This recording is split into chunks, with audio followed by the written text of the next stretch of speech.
नवाज शरीफ का पंजाब हुकूमत के जरिए बिजली के बिलों में बड़ा रिलीफ। पंजाब के 500 यूनिट्स तक बिजली सार्फिन को 14 रुपए फी यूनिट रिलीफ का ऐलान। कायद नून लीग नवाज शरीफ ने कहा है कि शहबाज शरीफ से भी कहा है कि वो बाकी सूबों से भी इस मामले पर बात करें।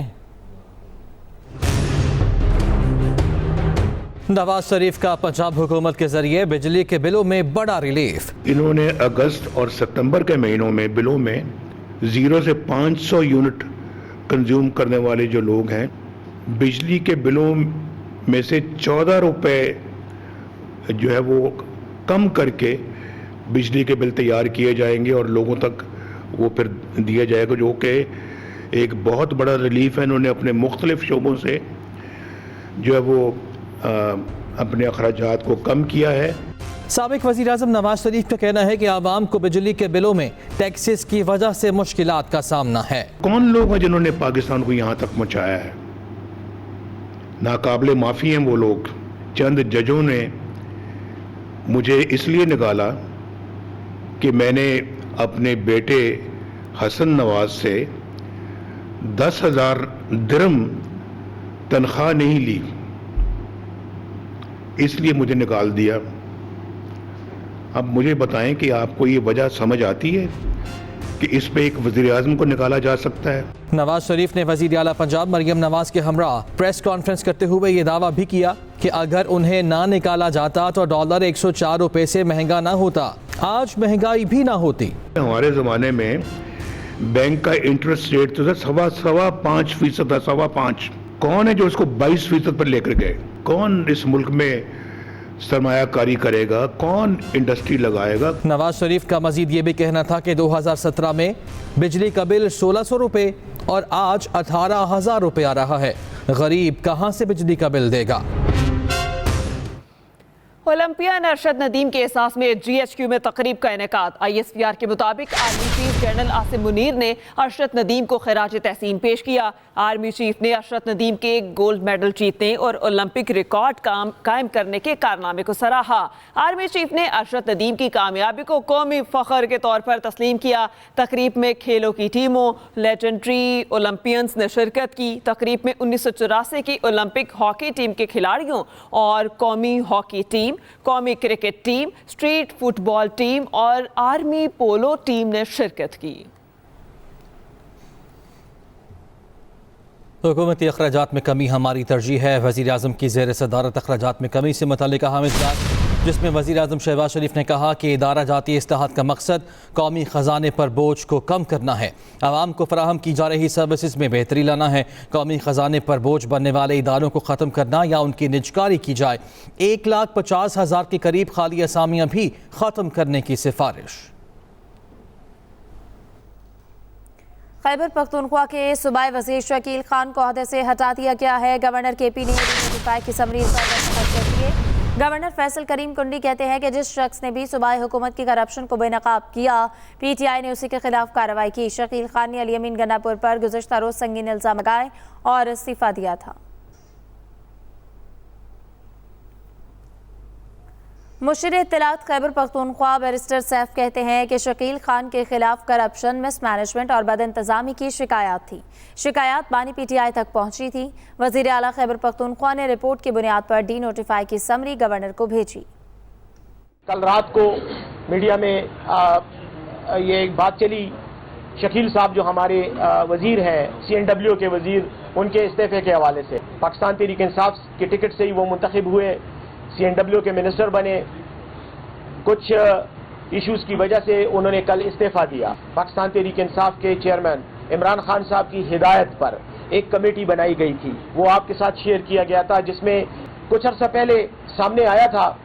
उसने कमेटी ने उस पर तकरीबन पिछले 2 हफ्तों से मुख्तलिफ किस्म की मीटिंग्स की, मुशावरत हुई।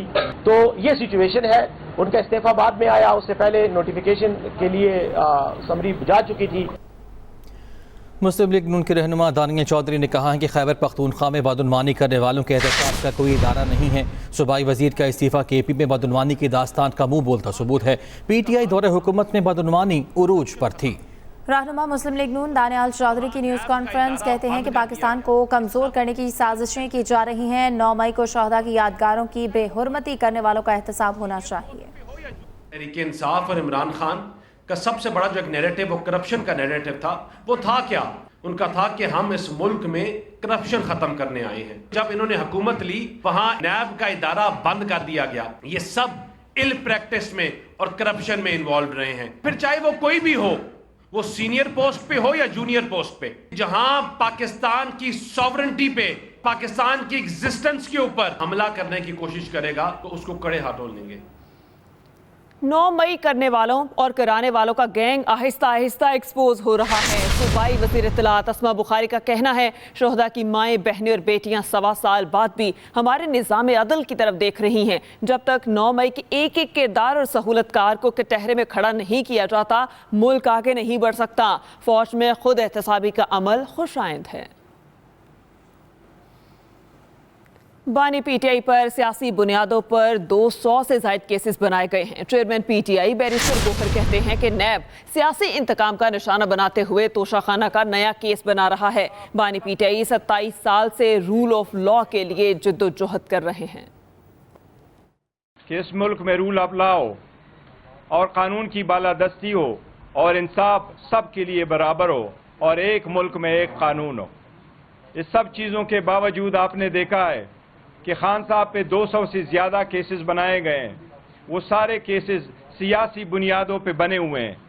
वो सियासी बुनियादों पे केसेस न सिर्फ ये कि इसकी इब्तिदा सियासत की बुनियाद है, बल्कि वो बेसलेस केसेस है, फ़कत तंग करने के लिए हैं और कंप्रोमाइज़ करने के लिए हैं। हमाद असर और हाफिज फरहत अब्बास ने क्यों इस्तीफा दिया? अंदरूनी कहानी सामने आ गई। पंजाब में तहरीक इंसाफ पार्टी मामलात पर वाज़ेह तौर पर 2 ग्रुपों में तकसीम। हमाद असर ने पंजाब के मामलात पर एतमाद में ना लिए जाने पर सूबाई सदारत का चार्ज छोड़ा है। हमाद असर मुखालिफ ग्रुप अली इम्तियाज़ वड़ाइच को पंजाब असम्बली में पार्लिमानी लीडर मुकर्रर कराने में कामयाब हुआ। कौमी असम्बली कायमा कमेटी बराए तवानाई का इजलास हुआ। इजलास में शरीक कमेटी रुकन पीटीआई रहनुमा इकबाल आफरीदी ने कि इलेक्ट्रिक की खातून नुमाइंदा के लिबास पर एतराज़ उठा दिया। इकबाल आफरीदी बोले, खातून जिस लिबास में इजलास में शरीक थी वो काबिल एतराज़ है। इस तरह के लिबास में इजलास में शिरकत नहीं होनी चाहिए। वो तो हर एक फ़र्द की वजह से उस पर जज करना वो मुनासिब नहीं है। ये उसने भी किया है तो वो गलत फहमी में हुआ होगा। ये हमारे फर्म में ऐसे नहीं है कि कोई बदतमीज़ी करे या कोई ऐसे मदद करे। इंशाल्लाह वो अगर हो भी गए तो मैं माजरत करता हूँ।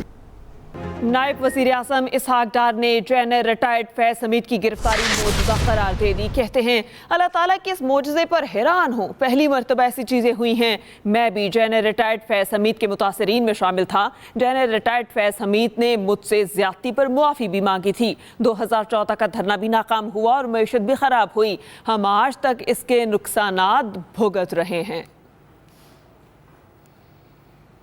आगे बढ़ते हुए आपको बताएं कि साबिक आईजी जेल खाना जा शाही सलीम बेग को गिरफ्तार कर लिया गया। अडयाला जेल के साबिक डेप्यूटी सुप्रिटेंडेंट सफर भी तहकीकात शुरू कर दिया गया। डीआईजी जेल रावलपिंडी के दफ्तर से एक ऑफिस सुप्रिटेंडेंट नासिम अली शाह से पूछकर शुरू। डेप्यूटी सुप्रिटेंडेंट मोहम्मद अकरम के अर्जली को भी हिरासत में ले लिया गया। अडयाला जेल का एक और वार्डर और हेड वार्डर भी जेर हिरासत है।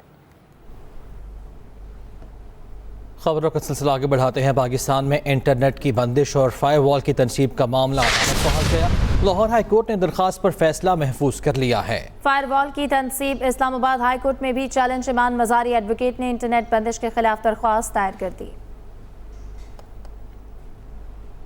अजहर मशवानी के भाइयों की बाजियाबी के लिए फरीकैन को 20 अगस्त तक एक और मौका। इस्लामाबाद हाई कोर्ट में उनकी समाअत का तहरीरी हुक्मनामा जारी। अदालत का हुक्मनामे की कॉपी वज़ीर आज़म को भी देने का हुक्म कहा गया। रियासत को समझना चाहिए हब से बेजा की दरखास्तें मदद की अपील होती है। मखवियान को गिरफ्तार करना और हब से बेजा में रखना आइन के बरखिलाफ है। उम्मीद है अटॉर्नी जनरल पॉलिसी तश्कील देने के लिए वज़ीर आज़म से मुलाकात करेंगे। मुल्क में मॉनसून के नए स्पेल की एंट्री। मुख्तलिफ शहरों में मूसलाधार बारिश, नशेबी इलाके डूब गए। मुल्तान, डीजी खान, भक्कर में बारिश ने जल थल एक कर दिया। भक्कर में सैलाबी सूरत हाल ने तबाही मचा दी।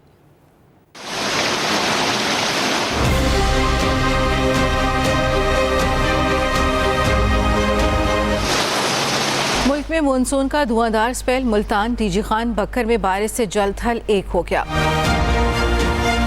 मुल्तान में एमडी वासा ने शहर भर में रेन इमरजेंसी नाफिज कर दी। कड़ी जमता डिस्पोजल स्टेशन पर सबसे ज्यादा 109 मिलीमीटर बारिश रिकॉर्ड की गई। शकरगढ़ के करीब नालाबई में ऊंचे दर्जे का सैलाब है। सैलाबी रेले में फंसे 7 अफराद और 35 मवेशियों को रेस्क्यू कर लिया गया। नालाबई का पानी चातरी, बरोटी, फतापुर समेत दर्जनों नशेबी देहात की फसलों में दाखिल हो गया। सैलाबी रेले से हजारों एकड़ पर धान और मकई की फसल को नुकसान का अंदेशा है। आइंदा 24 घंटों में पंजाब के दरियाओं में सैलाबी सूरत हाल का खदशा जाहिर किया गया है। तर्जुमान PDMA का कहना है दरिया चिनाब में मराला खानकी और कादराबाद में ऊंचे दर्जे का सैलाब मुतवक्के है। दरिया चिनाब में सैलाबी पानी की सतह 2 लाख क्यूसेक से 2.5 लाख क्यूसेक तक बढ़ने का खदशा है। दरिया सिंध में निचले दर्जे की सैलाबी सूरत हाल बरकरार है। DG PDMA के मुताबिक हुकूमत पंजाब फ्लड रिलीफ कैंप्स में तमाम तर बुनियादी सहूलियात फराहम कर रही है। पेशावर में भी आंधी के साथ बादल बरसे, जबकि बलूचिस्तान के कई इलाकों में बारिशों के बाद सैलाबी सूरत हाल है। कराची में रात फिर बादल बरस पड़े। शहर में कहीं हल्की कहीं तेज बारिश हुई।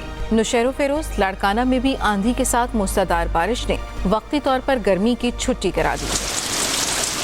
अब तक के लिए इतना ही। बाखबर रहने के लिए विजिट कीजिए express.pk। इसके अलावा आप हमें फेसबुक और एक्स पर भी फॉलो कर सकते हैं। एक ब्रेक के बाद हाजिर होंगे हेडलाइंस के साथ। आप देखते रहें एक्सप्रेस न्यूज।